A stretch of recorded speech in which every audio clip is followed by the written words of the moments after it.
अनाथ बेटा अनाथ माँ। रोज़ पढ़ाई के लिए माँ सुबह सुबह उठा देती तो मुंह धोकर पढ़ने बैठना पड़ता। बड़ा गुस्सा आता, पर क्या करें।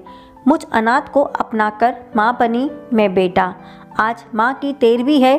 उनकी इच्छा अनुरूप अनाथालय में आवंडर रहित 13वीं कार्यक्रम संपन्न किया। उन्होंने मुझे सड़क पर भीख मांगते देखा। 5 रुपए का नोट थमाकर चली गई। फिर कभी कभार आती और कुछ ना कुछ देकर चली जाती। बातचीत में मेरी पूरी जानकारी हासिल कर ली। मुझे स्मरण नहीं कैसे इन लोगों के चुंगल में आया। धुंधली कोहरे जैसी याद थी।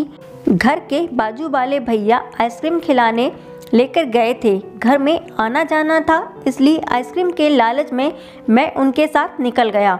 फिर वापस अपने घर ना जा पाया। इतना छोटा था कि अपना पता ठिकाना मालूम नहीं था।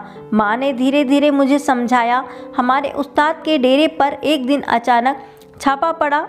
उसको जेल भेजा गया और बच्चों को अनाथ आश्रम।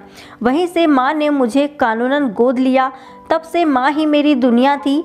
माँ काम पर जाती थी किसी एनजीओ में। शुरुआती दौर में स्कूल और पढ़ाई से जी चुराने पर उन्हें बड़ा क्रोध आता, लेकिन अत्यंत संयमित लहजे में मुझे अच्छा और बुरा समझाती। पढ़ने से सही गलत का ज्ञान होता है, अच्छी बातें, अच्छा नज़रिया मिलता है। तुम्हें वो लोग याद है ना जो अपनी कम समझ के कारण अपराध कर रहे थे? क्या वो दुनिया तुम्हें अच्छी लगी थी? ना मैं सिर हिलाते ही खूब प्यार से गले लगाती। बेटा, पढ़ाई वह अस्त्र है जिससे दुनिया बदलती है। प्रेरक किस्से कहानियाँ सुनाती। इस तरह धीरे धीरे उन्होंने मेरी पढ़ाई में दिलचस्पी जागृत कराई। जब वे उदास होती तो उनको खुश करने के लिए मैं और दिनों की तुलना में ज़्यादा मन लगाकर देर तक पढ़ाई करता। उनकी परेशानी मुझ नादान को समझ न आती। किशोर अवस्था में परिस्थितियों को समझने की कोशिश करने लगा। अब अव्वल आने और स्कॉलरशिप हासिल करने का जुनून मेरे सिर पर हो गया था। मैं चाहता था कि मेरी पढ़ाई का बोझ उन पर ना हो। कॉलेज के साथ साथ पार्ट टाइम नौकरी भी करने लगा, जिससे घर की आर्थिक स्थिति काबू में हो। माँ ने इतना डांटा, केवल पढ़ाई पे ध्यान लगाओ, पैसे के पीछे भागने का यह समय नहीं। माँ की संयमित जीवन शैली देख वैसा ही बनने की कोशिश करने लगा। अच्छी नौकरी हाथ आई। तब से माँ शादी का क्या इरादा है कहकर जोर डालने लगी। इनकार करते हुए मैंने अपने विचारों से अवगत करा दिया। आप जैसे ही किसी का जीवन संवारने की इच्छा रखता हूँ। वह मुस्कुराई, पर छुपा हुआ दर्द चेहरा झलका गया। क्या हुआ माँ? अचानक उनको इतना उदास देखकर चिंता में पड़ गया। मैं भी गोद ली हुई संतान थी, लेकिन लड़की थी। कोई हाथ थामने आगे ना आया। सबको कुल गोत्र जानना था। कुलीन माता पिता इस दर्द को अपने दिल में लगाकर दुनिया से कूच कर गए।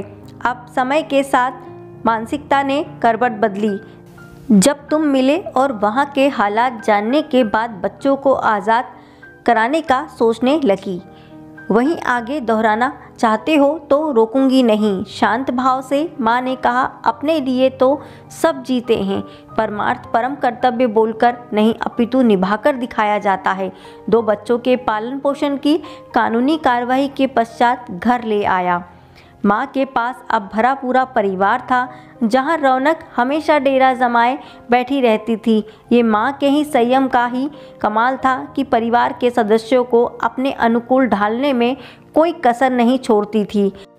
अपने स्वास्थ्य की परवाह न करती माँ मुझे उपकृत कर उपकार की पथ प्रदर्शन बनी।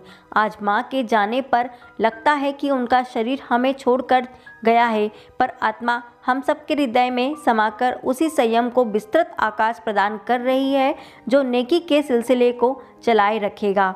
अगर आपको ये कहानी अच्छी लगी तो प्लीज़ चैनल को लाइक, शेयर एंड सब्सक्राइब ज़रूर करें। Thanks for watching. और ऐसी ही अच्छी अच्छी कहानियाँ सुनते रहें।